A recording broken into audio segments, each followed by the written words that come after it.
Am I coming through? How's the audio sound? Okay. Hello, hello, hello. Music okay? Audio okay? I got a fan hitting me close by, so I want to make sure it isn't distorting the audio too much. But it's hot as hell, so I gotta go ahead and use it. Normally I have it further away, but that isn't really doing much, blowing hot air my way. Sounds great? Awesome. Good. I'm glad. Hello, Angus. Right, let's see here. Alright, as long as the audio... I know this is the... I would say what soundtrack I'm playing, because from recently I've only been playing OSTs from like games and things like that. Okay, perfect. Thanks, Angus. Good to know. Guess this mic is better. In any case, as far as the soundtrack goes that I'm playing right now, it's Shin Megami Tensei Strange Journey. Very good game that came out on the DS. There was, I believe, a Redux version on the 3DS. I still prefer the original DS version. It's a pretty cool game in which you're like a crew that is going to this planet that apparently has some crazy stuff going on that's, you know, a threat for basically everybody in that solar system. And that planet is like full of like mythological like demons and creatures and gods and all kinds of stuff, and you have to fight your way through. It's like an RPG, like a if you ever played not Kingsfield, it's like a turn-based RPG, but like the walking around is kind of like if you've ever played an Atrian Odyssey game, like Atrian Odyssey, it's like first person walking around like mazes, but the actual game like fighting is like 2D and like turn-based and stuff, and just like any other Shin Megami Tensei game, they're a son of a bitch. So if you like a difficult game, you basically play any Shin Megami Tensei game, but this one has a particularly good soundtrack and things like that. So hold on one second, guys.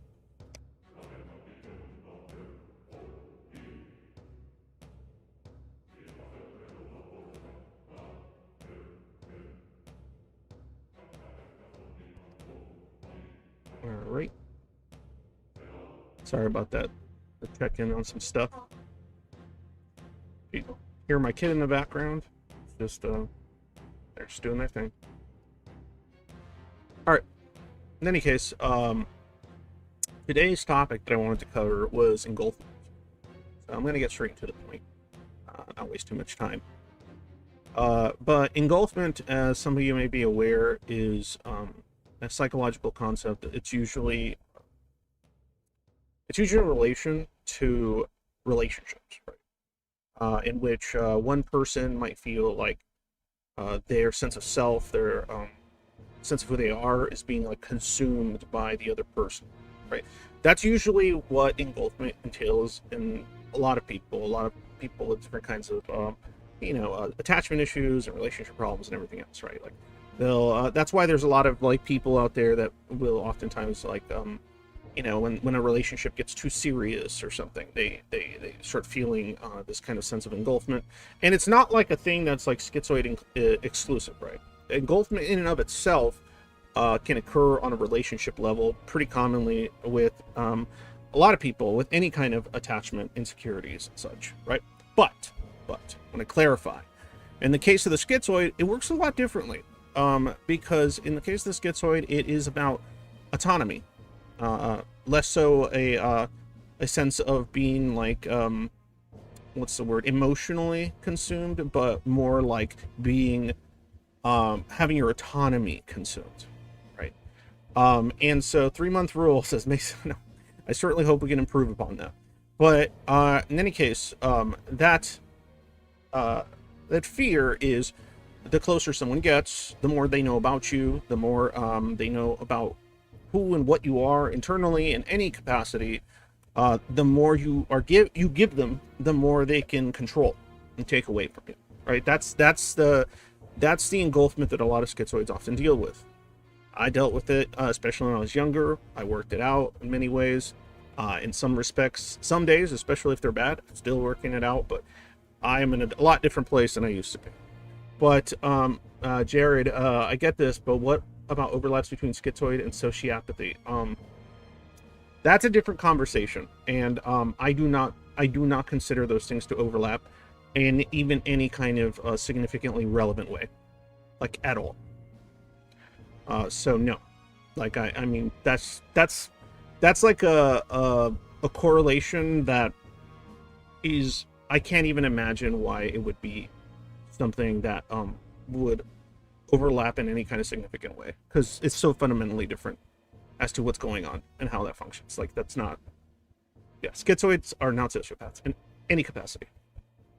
Let me see here. My biggest problem is that I have a 3-seater couch in my room. It's engulfing the space. I can't fit through the door.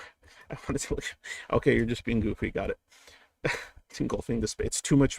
I don't think that's what I mean truly, but I appreciate the humor. But like I said, in the case of the schizoid, engulfment can be far-reaching.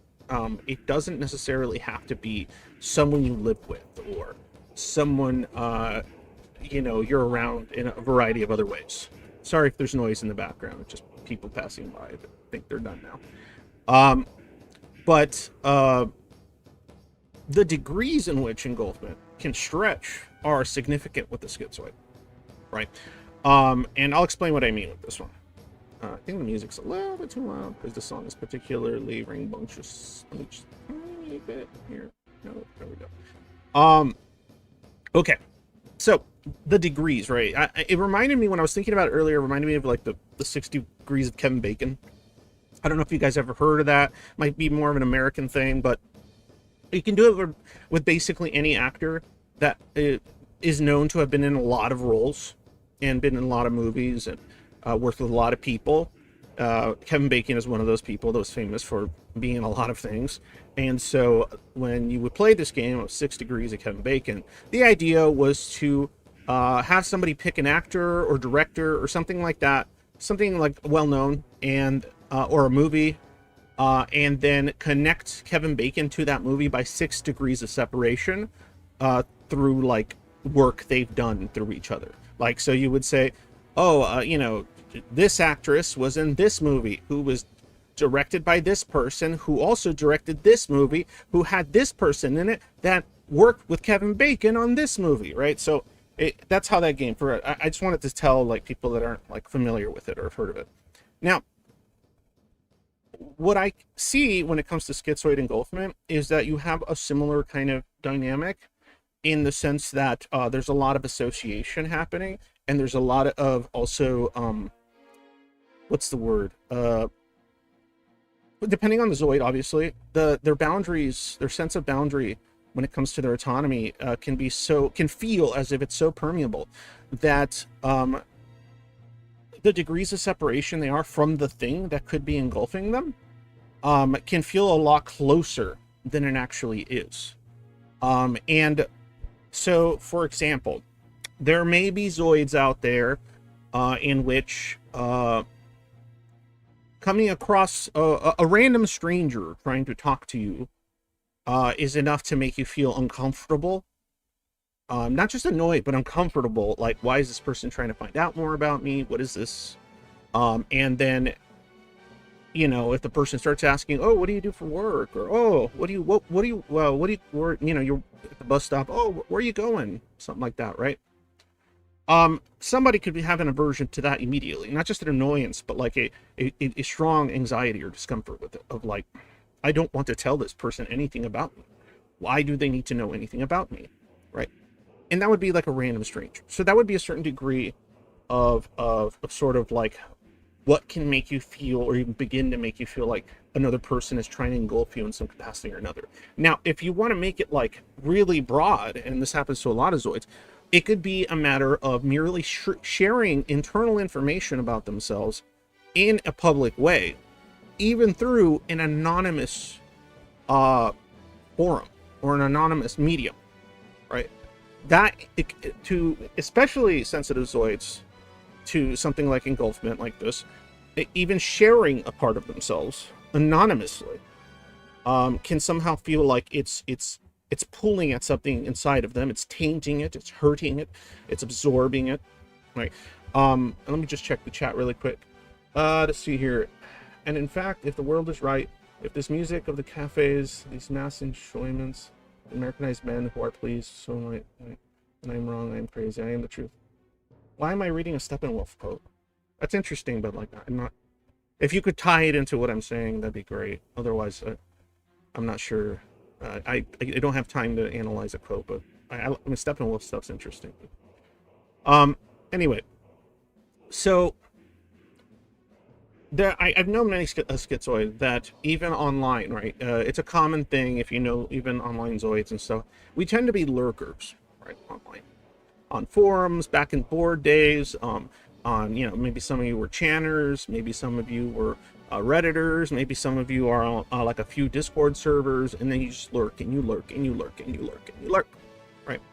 And if you're lurking, there's usually some kind of reason behind it that has to do, and if you're schizoid, it has to do with that kind of discomfort of wanting to put yourself in a situation in which others may know you and misunderstand what you are, or warp what you are, or misattribute things about you, right? Which is something, a type of trauma that most schizoids had endured at some capacity from childhood on, right? Because of their tendency to be pretty eccentric for a variety of reasons I'm not going to get back into today because it just takes forever. In any case, the degree in which that person deals with this issue of engulfment, it's going to vary between zoid to zoid. Sometimes it might have been stronger during your teenage years, in your 20s. Now that you're in your 30s, maybe it's it requires a little more force. Maybe now you can post your art on a blog, right, without it feeling like somebody perceiving it is somehow perceiving you and trying to take something of you into themselves, right? And like I said, it depends on the sensitivity of this particular issue, just like a lot of issues that schizoid deals with. The level of sensitivity to that particular issue internally is going to vary. Right? For those that are incredibly sensitive, like I said, and I've known a few, yes, they could be artists, they could be poets, it can be a lot of things. They definitely will not post it with any kind of like identifiable information about themselves, like their real name or anything like that, but they will go as far as to not post it anywhere.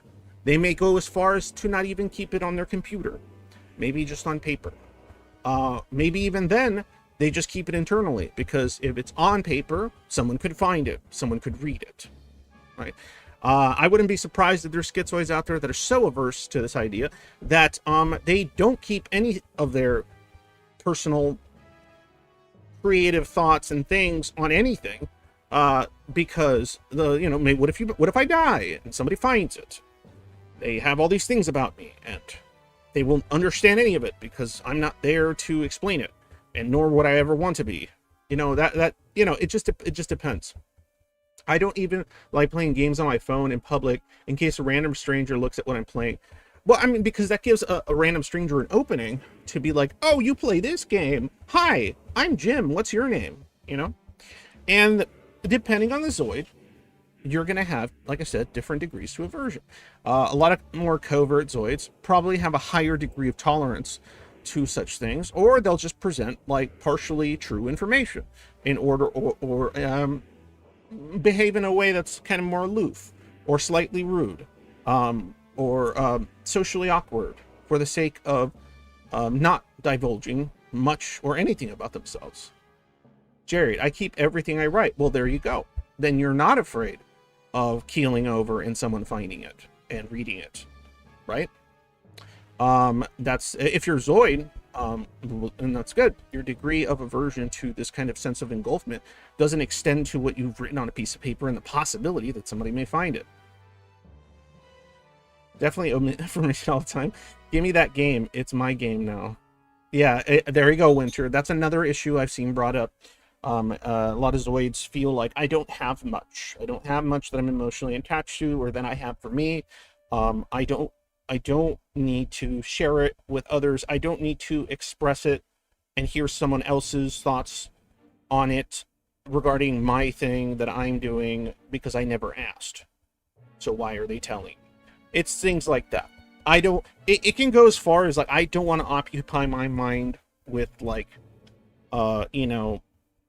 some thing that I don't care about, and now it's in my brain, and so now I can't remove it, and that kind of stuff, right? It depends. Like, it's just this kind of aversion to an intrusion of someone else's will being imposed upon you. That's why there's the autonomy sensitivity to any capacity, right? Let's see here. I'm trying to work on this about myself. Good, Angus. Good. You should. Good stuff. Well, you should and shouldn't, but good that you are. Yeah, it feels like you should reduce your signature as much as possible with things like that. So here's my point.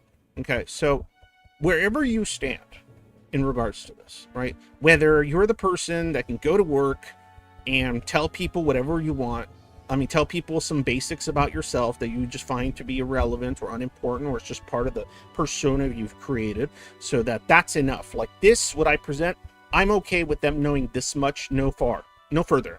And for, like I said, some Zoids, it's so bad that it extends to the internet, right? Even there are some Zoids that it only extends to them in person. The internet, and due to its higher level of anonymity, they have an easier time of expressing themselves to some degree, maybe posting memes, maybe posting a thought on something or a response to something, right? And even those that do this can have this a proclivity toward deleting the things that they're posting at some point in the near future, once they see a response that they feel is a misunderstanding of their words. Not necessarily. What's funny is the schizoids aren't really, at least not the ones I've come across most of the time, schizoids aren't usually averse to disagreement at all. Disagreement, in fact, even blunt disagreement is usually fine. What I think most Zoids are averse to, even on the internet, is misattribution of one's words. Without follow-up, without question, just complete misattribution.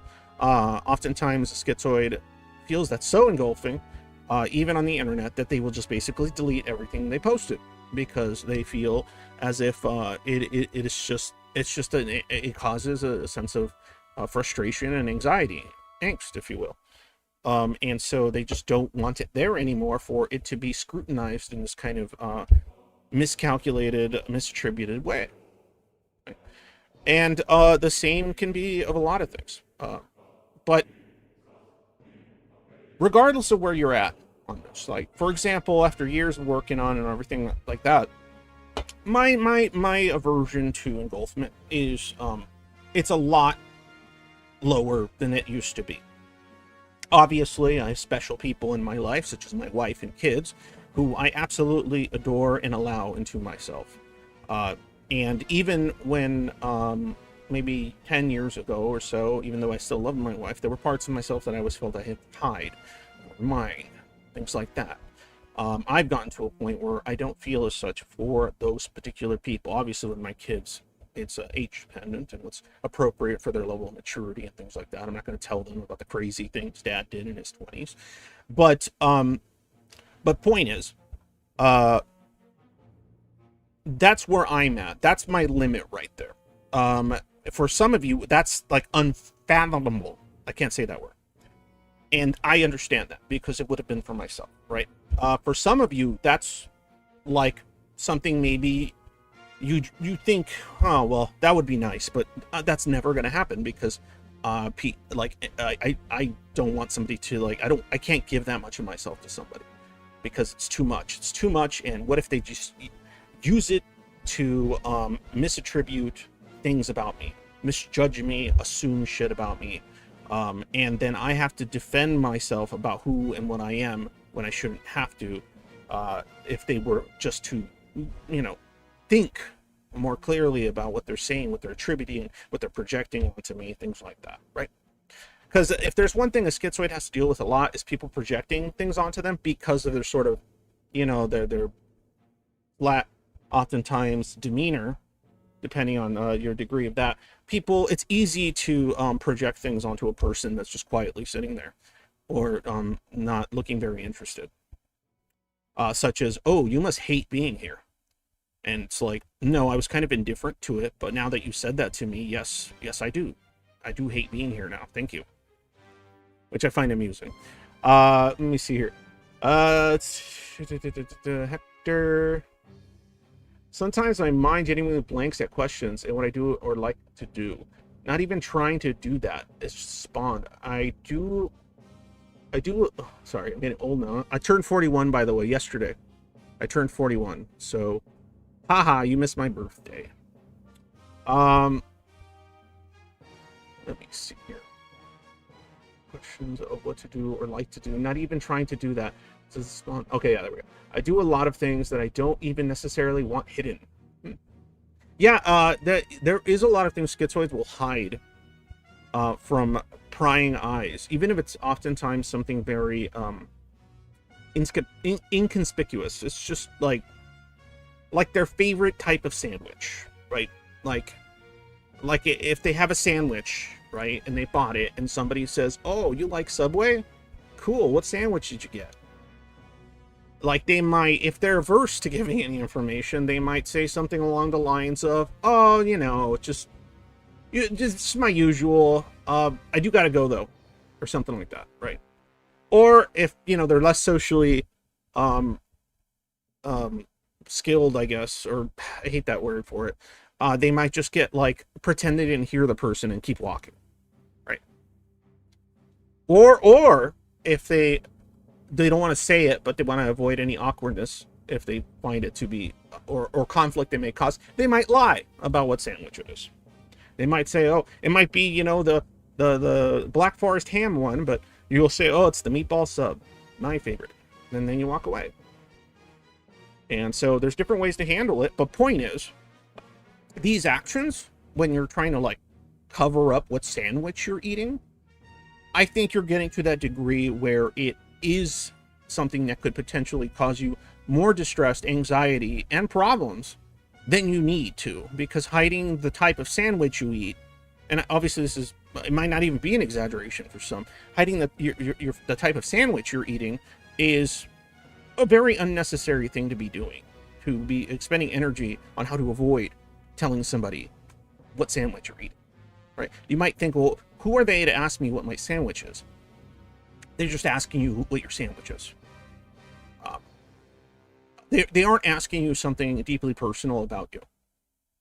And unless you have a very strong emotional attachment to sandwiches, in which case I understand, one has to be able to parse out, sort of differentiate between what is engulfment in the truest sense and what is not, and what is too much and what should I be working on, because it's essentially not amusingly, but one of the things a schizoid deals with is their own aversion to engulfment and their own like constant protection of their autonomy can oftentimes lead to them being controlled by that aversion, thus losing autonomy, which is fucking tragic, but it is what it is. Let me see. Let me look at this. One of the things, if I'm particularly asking me about me to learn about me, I still feel deeply threatened by it, and I can't let go of suspicions. Yeah, okay. See, and the difference, like, this is where I go, like, paranoia versus schizoid aversion to, you know, engulfment. If it's because you think they're gonna plan something with it and hurt you, that's paranoia. Because unless you have like a deep, like a reason, logically consistent reason for why that might be the case, or some kind of PTSD related to the event in particular. But if you're avoiding it because you just have an aversion to giving anything of yourself to others, especially others that you have yet to determine anything about, then that's more of a schizoid reason. So just clear. I don't know what Winter, you've been around. I'm pretty sure you're on the ladder, but or maybe a little bit of both if you got some paranoia action too. Let me just read the comments here. Doing art would cause people to act like a bunch of cooking hens that found a grub. Ooh, wow. Can you make me a painting too? You should make paint. Yeah, I'm sure schizoid artists cannot stand that kind of shit. I feel like a schizoid artist would have to, like, it'd be like pulling teeth to do commissions, unless they're like okay with it and just need the money. But it's probably not a fun thing for them to do. Unless, I don't know, they just have but you know what I mean. Have you read David Hishik's self-study notes on the schizoid condition? I've probably read summaries of stuff in which they're cited, but I don't think I've read that particular thing. How old is it? Honestly, that's my question, because most schizoid literature that predates a certain time is kind of like not worth reading. It's worth to get like a little summary or something, because it tends to have, it depends. It depends. There are exceptions. It tends to have a bunch of misattribution and like just complete like confusion as to what the hell's going on. It used to be conflated with like, you know, psychopathy and all kinds of other stuff. So it depends on what, you know. Maybe it's Carol from Alien, Unwarranted Instinct. Sorry, I'm just going through it here. They don't even care what your sandwich is. See? That's another common schizoid aversion, right? Is insincerity. Insincerity, having one's time wasted with insincere communication. Right. For other people, it doesn't really feel like a waste of time. A lot of people, if they get asked what their sandwich is, they might feel, this person is friendly. They're asking me about my sandwich. A schizoid might think, why are they saying this thing to me? They don't actually care about my sandwich. In fact, if they did, I'd probably be more bothered. Why do you care about my sandwich? Again, depends on the zoid. And let me see here. Yes, I could see myself hiding what kind of sandwich. That's it. Have smart and SMART or SM art. Have SM art. And won't ever commission, so no money. Oh, okay. The book is from 2023, I think. Good. If you're on the server, Jared, shoot me a link. DM me a link to that book. I would not mind checking it out. I don't think I've read it. In any case, and most of the time, I audiobook. I'm a audio learner. That's why I like rambling. I like communication of a verbal kind, because that's usually how I return stuff. But anyway, to continue. So for those that want to improve upon this, right, I think that a person can take sort of like small measures, right, very small measures, to whatever degree that they feel comfortable, to essentially do a sort of self-imposed exposure therapy of these things, right, and to really start reconceptualizing what it means to be engulfed, right? What does it mean? What is actually a threat, right, to the possibility of this idea that somebody will want to take away your autonomy, take the reins, to some degree control your actions and words and stuff like that, right? Or that they'll get the information they know about you and just completely butcher it, right? Which in turn could cause you problems or conflict if they say to others things that are misconstrued. Point is, the internet allows you to do this far more safely. Yes, I know you can argue, well, there's psychos out and there's people that will do this in your IP. Okay, look, we have the internet. We have a certain degree of anonymity. We have VPNs. Unless the person you're talking to is like some fucking super hacker, you're probably going to be fine. You're probably going to be fine. Especially if you have your basic modern day security measures. One of the things I found helpful is to not put emotion into things when others are around. With that, I can interact with others a lot better. I'm just stating things without emotional attachment. Interesting. Saren. Nice clippy. Someone asked me about my shirt today at work. I just wanted to stuff a cinnamon bun in my face so I could continue finishing my shift. And I also for the ones that don't like insincerity, are you capable? Do you feel you're capable of being able to actually determine when something being asked of you is sincere or not? That if you are, then great. But that's something you might want to think about. Right? If you're maybe there are situations in which you are applying insincerity because it sounds like a polite thing to say when you might be assuming incorrectly. Essentially, you'd be misconstruing what they're saying and what they're about just as much as you don't want them to do that about you. So keep that in mind. There's too many layers. Well, that's fair. But, Patrick, what layers should we actually be concerned with and what layers can be negligible? And if somebody says none, then that's when it becomes, to that degree, it starts becoming a disorder, because now you are not able to live your life because you find every layer engulfing, aversive, and so you avoid it entirely. And in my opinion, that's not a great place to be. In any case, and I'll say that a lot, by the way, in any case, it's a common thing. You can yell at me in chat.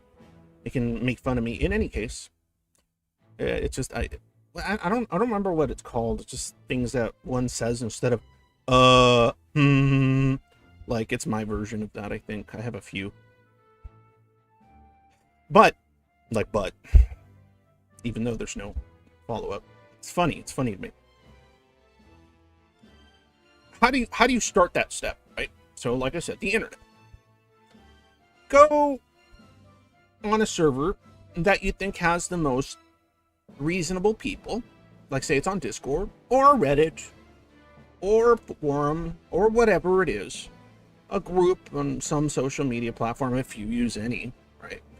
I think most Zoids don't use social media. They might use it to catch up on things or look at cool art things and cats and dogs and adorable animals and wholesome shit, or like spooky crap like me.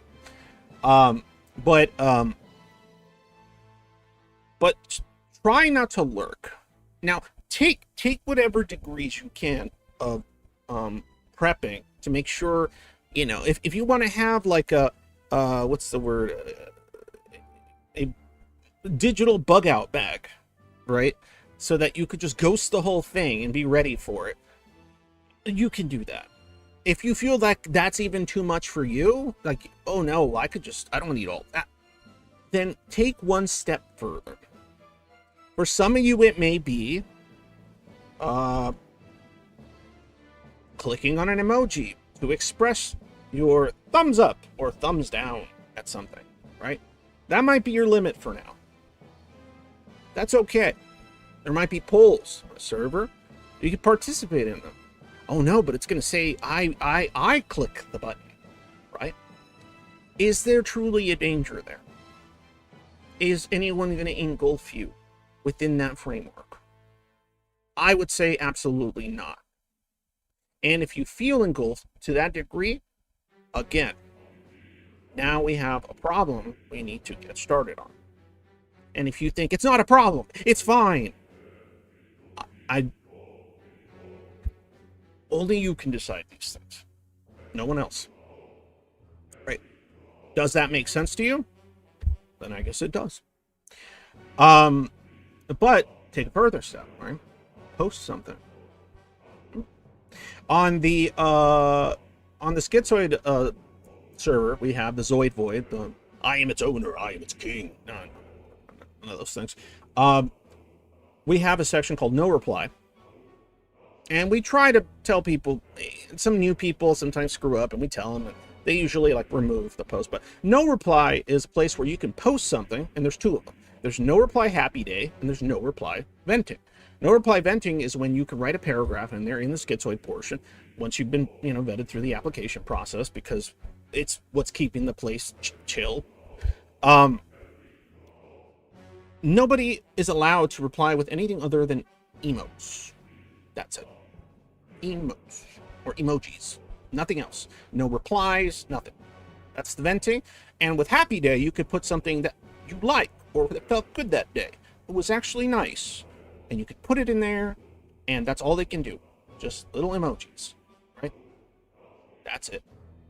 That's a good initial step, right? It's anonymous.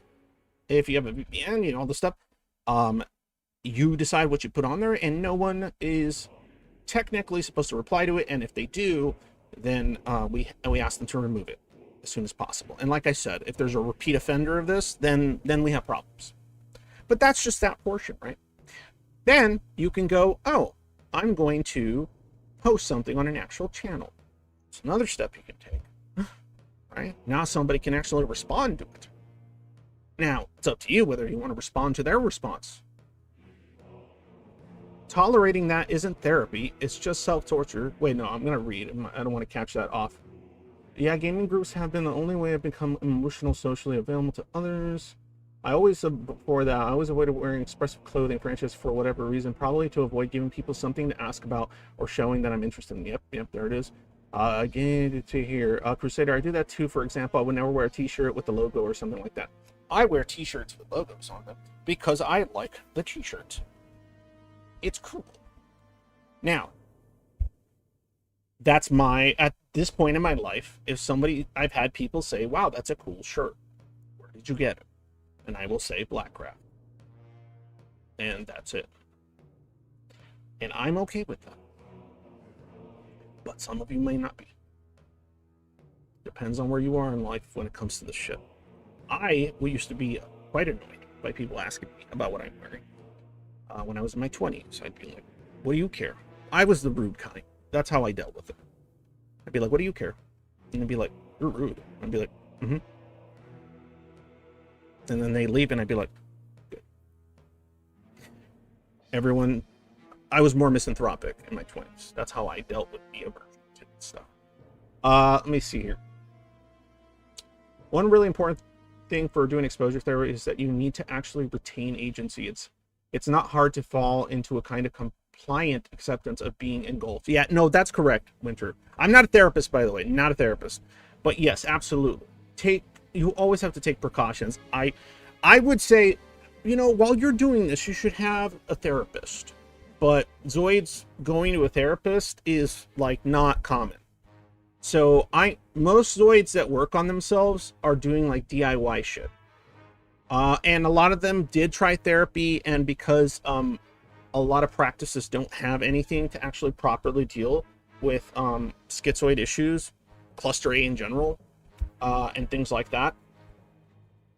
Yes, I agree. Tolerating. The goal isn't to tolerate. Correct. The goal is not to just tolerate. The goal is to find some knowledge there. And that knowledge is that it is relatively safe to do this. It is relatively safe to do this small thing. Right? Posting on no reply. Oh, hold on, my daughter's here. Oh, geez.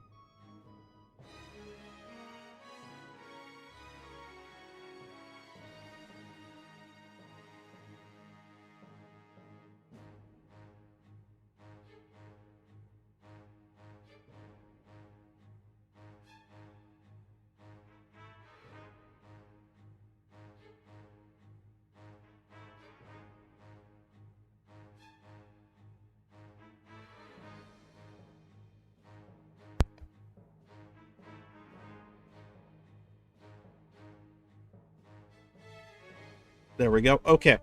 So I like how you said therapists love engulfing a motherfucker.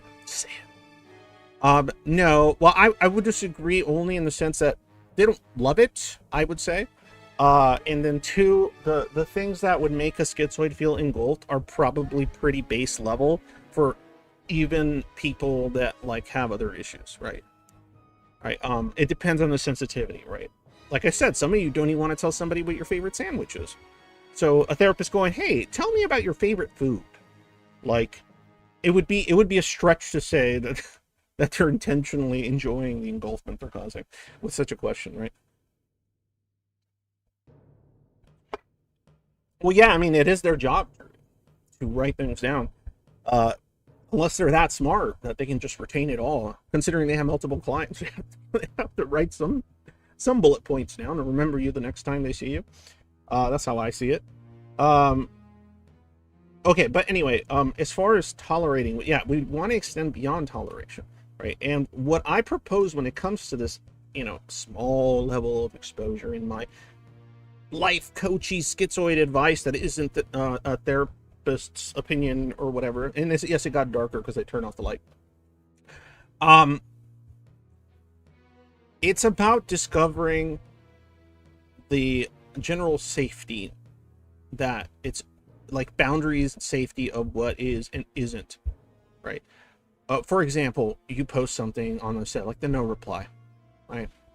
Some people give you smiley faces, some people give you frowny faces.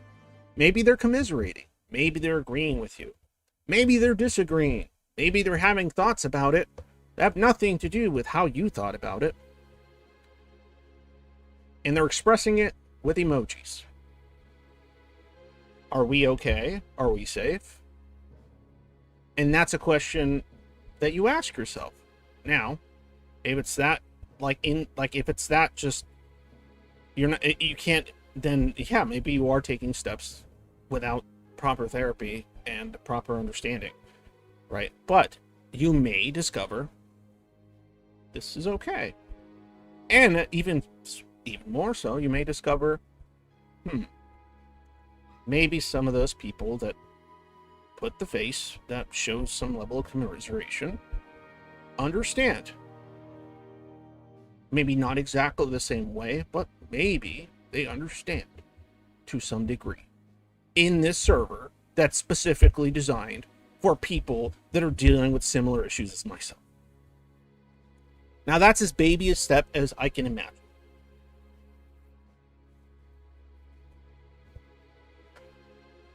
Let me see here. Now I get it. Within a foxhole, there's a degree of talking to strangers. You meet many friendlies and enemies on the battlefield all the time. I've had many different good/bad interactions. Yeah, I can imagine, especially in a situation like that. A couple of years in, what the fuck is the story? The therapist has, oh my god, haha, I don't want to know.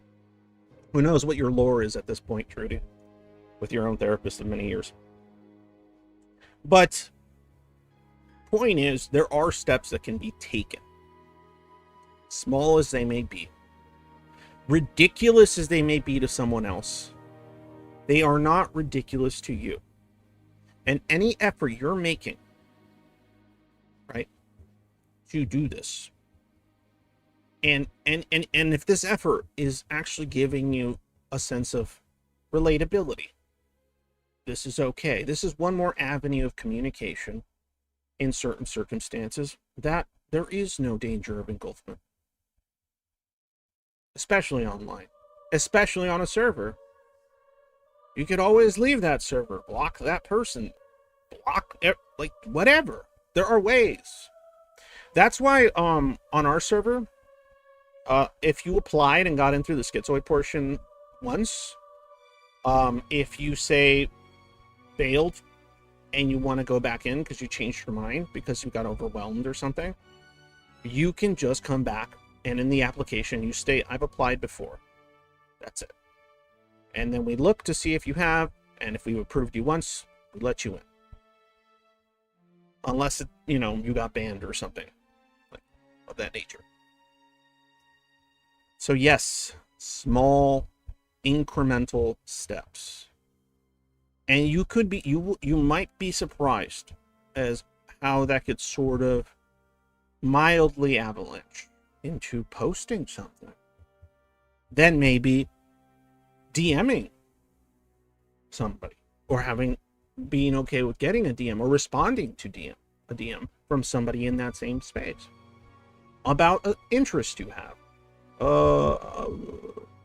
intellectual inquiry of some kind, or a video game you like to talk about, or a book you both enjoy, and we're wondering what did you think this line meant? This is what I thought. Oh, yes. Whatever it may be. Active research. Welcome. With your no. You're immediately no. No. Well, it's funny because, well, here, how about this, guys? Okay, this is dangerous ground I'm treading, okay? But I'm gonna do it because I'm gonna fucking do it. I'm saying no. I'm gonna do it. I can't imagine any of the ones putting something in the live chat right now have that degree of aversion where they won't post anything anywhere. You just didn't, right? So, posting here on a chat is really not much different than posting something on a server, on a channel. You could always delete it. You could always remove it. It's basically the same thing. Someone here could reply to what you're saying right now. In fact, somebody watching this very channel may go, "That's right, Welfare Crusader, you tell them." right? That's my point. You've been doing it for a while. It's been safe, and it will remain safe to do so until AI does some fun stuff. But no, I'm kidding. It's already too late. We're all fucked. In any case, I'm kidding. But I'm not in the server, so you don't have to worry about. Yeah, but hey, Trudy, you're on so many of these posted stuff on so many of my streams that like there's like a catalog of Trudy posts that are like in my videos. You know, those are forever. No, they're not, and it's so irrelevant. Most people don't even have a chat on when they rewatch a stream, like the people that watch the VOD, and if they do, who gives a shit? And I guess that's part of the point, is learning to not give a shit to a certain degree, to a degree that is safe enough for that particular Zoid at that particular time. And then you take those steps. It's not simple. It varies, right? I've talked to schizoids that are down to jump on a VC. They're down to have a conversation because they don't consider, they consider whatever they say is what they want to say. And they're not going to tell me anything that they don't want to tell me, right? That's good. That's what they should do. Boundaries are important. But why is it that one schizoid can post things and communicate on the chat or on the channel or on a VC or in a forum or just with emojis and so on and so forth? Why can some do it and others cannot? Because combination of their individual aversion to that particular sensitivity, and there's probably a possibility that they've worked on it on their own over time.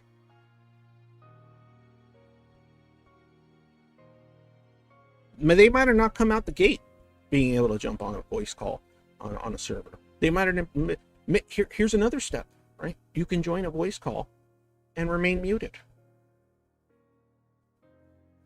Now, on our server, that's perfectly fine. That's happened before. In fact, I love seeing a new face and they just sit there quietly. Next step, maybe they type in the chat for the VC, but they never say a word.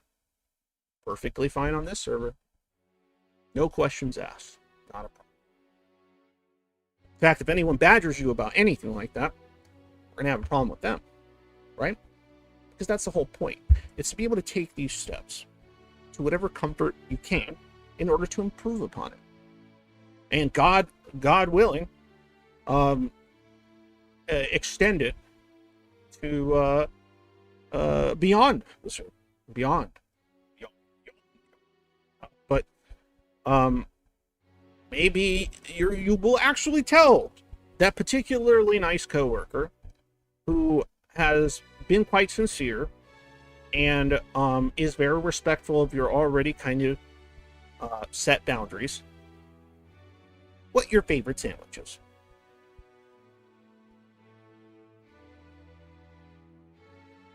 Right? Or whatever degree of whatever. A story. Your favorite types of books. A movie that you found particularly enjoyable. Whatever. A disturbance of force. Whatever you want. You could say it.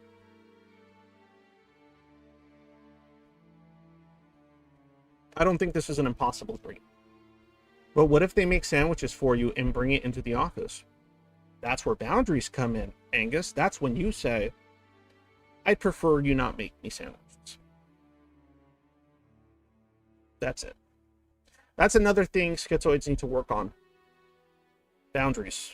Because oftentimes, schizoid boundaries are internally strong, but they are not externally being enforced. For example, if someone says, "Oh, can I sit next to you?" And you don't want them to sit next to you, and it's not there are other spots to sit.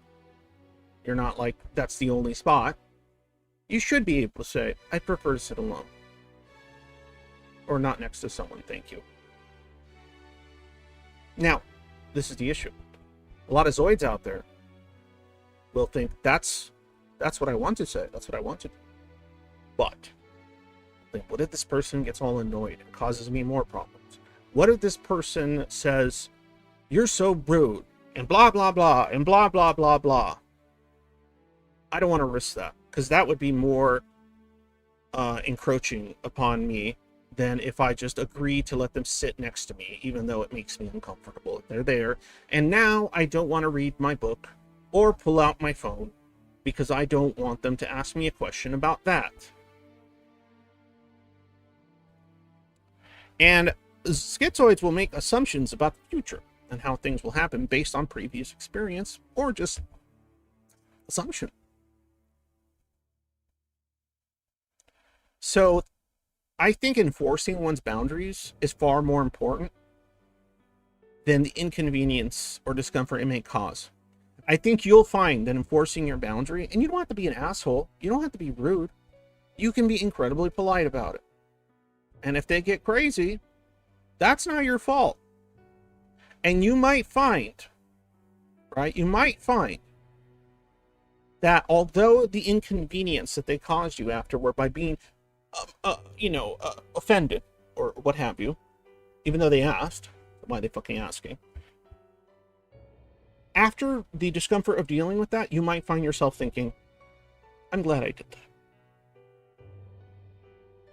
That was a productive suffering. That was a discomfort that was worth going through because I said what I said. And ultimately, that person likely did not sit next to me. And I stood up for myself and my autonomy. And that is not unreasonable.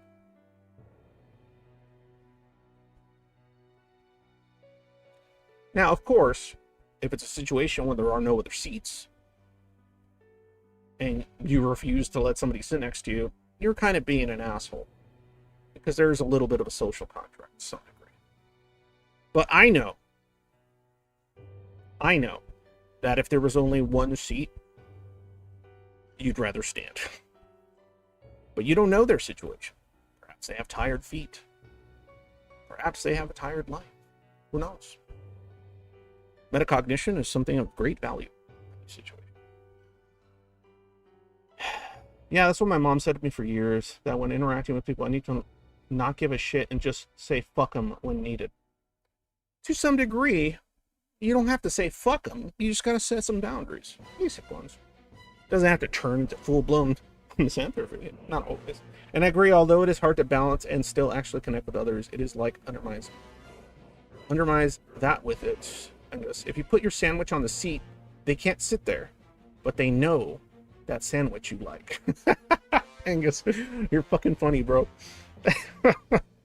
You have to decide, do I reveal my sandwich preferences, or do I risk a human being sitting next to me? Why do you give me your toughest battles?